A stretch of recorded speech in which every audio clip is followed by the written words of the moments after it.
आप तमाम दोस्तों का मेरे YouTube चैनल टॉप स्कोर पर स्वागत है।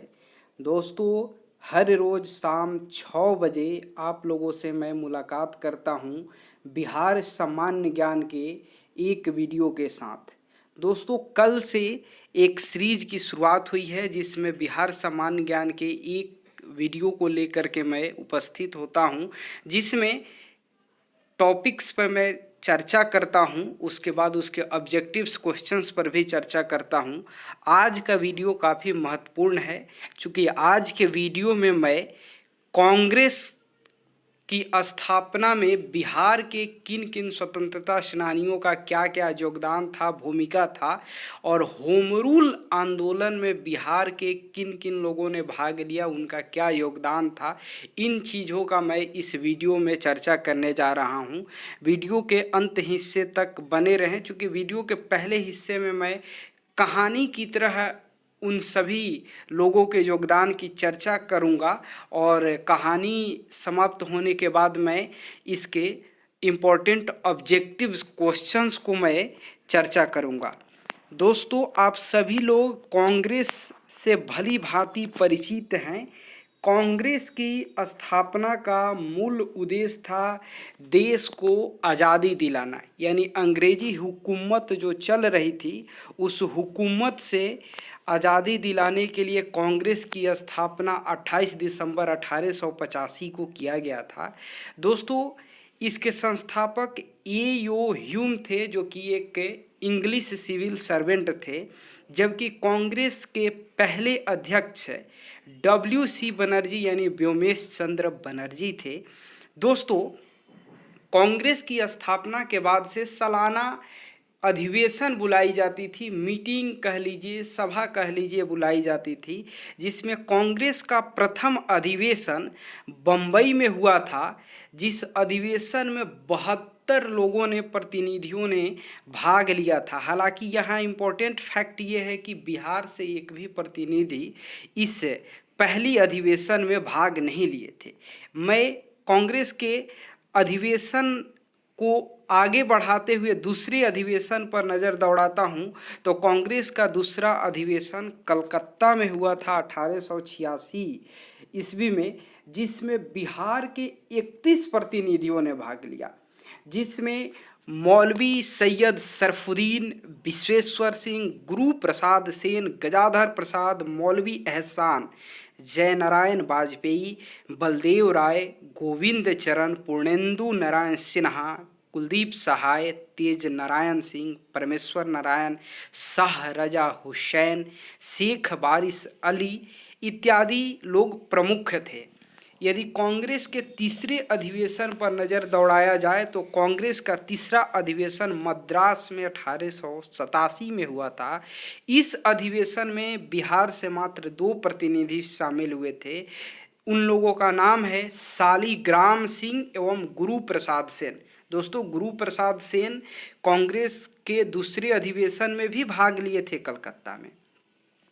दोस्तों, इसके बाद कांग्रेस के एक प्रमुख अधिवेशन की चर्चा करने जा रहा हूं, जो कि खास करके बीपीएससी या किसी भी बिहार के पीसीएस एग्जाम के लिए काफ़ी महत्वपूर्ण है।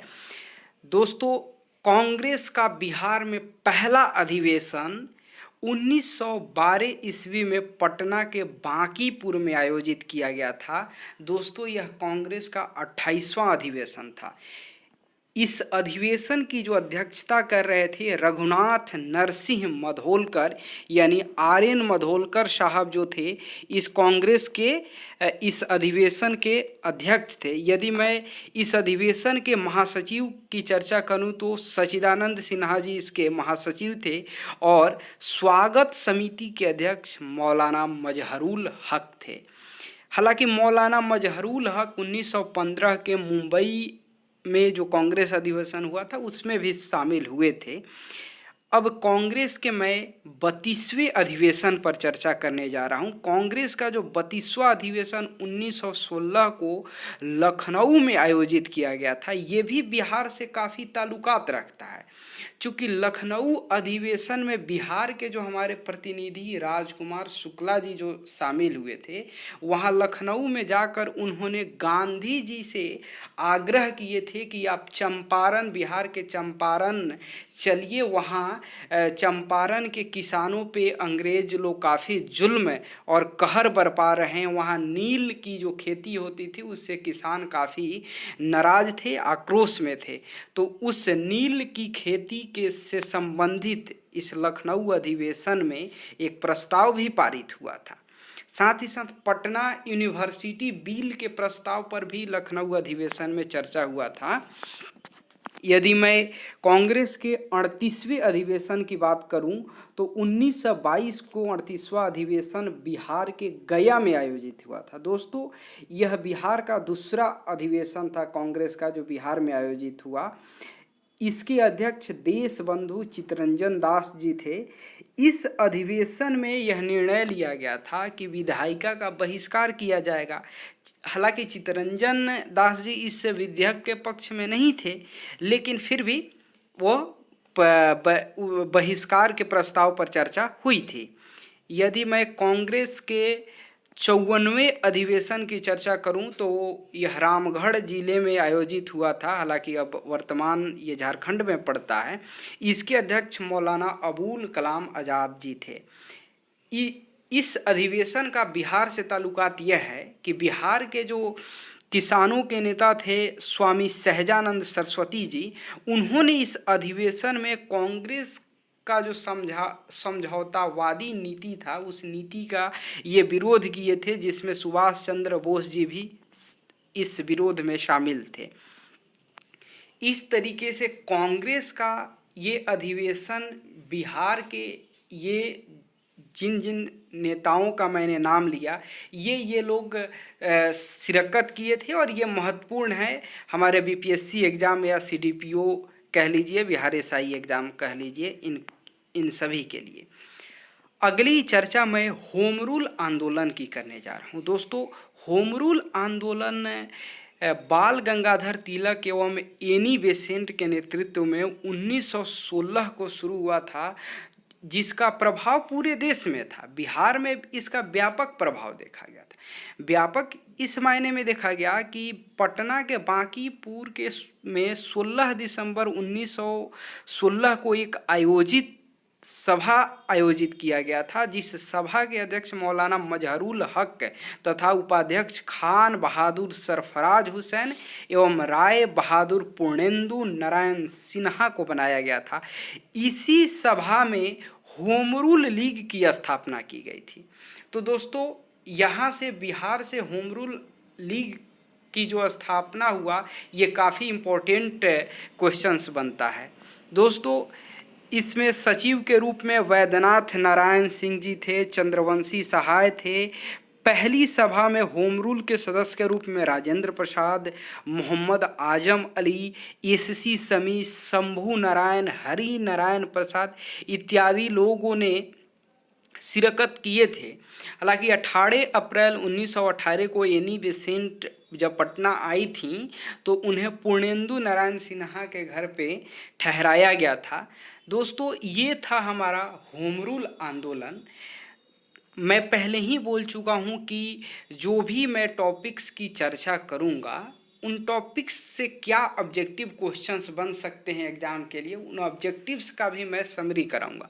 तो मैं ऑब्जेक्टिव्स पर एक नज़र दौड़ा देता हूं। दोस्तों, हमारा कांग्रेस की जो स्थापना है उसमें ऑब्जेक्टिव्स क्वेश्चन ये बनता है कि बिहार में कांग्रेस के कितने अधिवेशन हुए। तो इस क्वेश्चंस का जवाब है कि 2 अधिवेशन हुआ। पहला अधिवेशन बांकीपुर में हुआ था और दूसरा अधिवेशन गया में आयोजित किया गया था। ये भी क्वेश्चंस बन सकता है कि पहली बार कांग्रेस का अधिवेशन बिहार में कब हुआ। तो याद रखिए, पहला जो अधिवेशन बिहार में हुआ था वो 28वां अधिवेशन था, बांकीपुर में आयोजित किया गया था। और पहले अधिवेशन के अध्यक्ष RN मधोलकर जी थे और इसके सचिव सजदानंद सिन्हा थे, जबकि स्वागत समिति के अध्यक्ष मौलाना मजहरुल हक थे। यहाँ से दूसरा क्वेश्चन बनता है कि बिहार कांग्रेस का जो 32वां अधिवेशन हुआ था, जो लखनऊ में आयोजित किया गया था, इसमें बिहार के किस प्रतिनिधि ने भाग लिया था? तो बिहार के राजकुमार शुक्ल जी 32वें अधिवेशन लखनऊ में शामिल हुए थे, जहां उन्होंने गांधी जी को चंपारण आने पर आग्रह किया था और इसी अधिवेशन में नील कृषकों से संबंधित प्रस्ताव पर चर्चा भी हुआ था।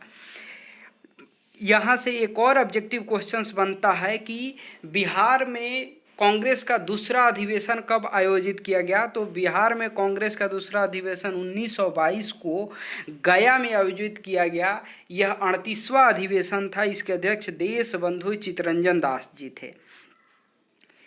ये भी क्वेश्चंस बन सकता है कि कांग्रेस के किस अधिवेशन में बिहार के किसान नेता स्वामी सहजानंद सरस्वती ने कांग्रेस के समझौतावादी नीति का विरोध किया था?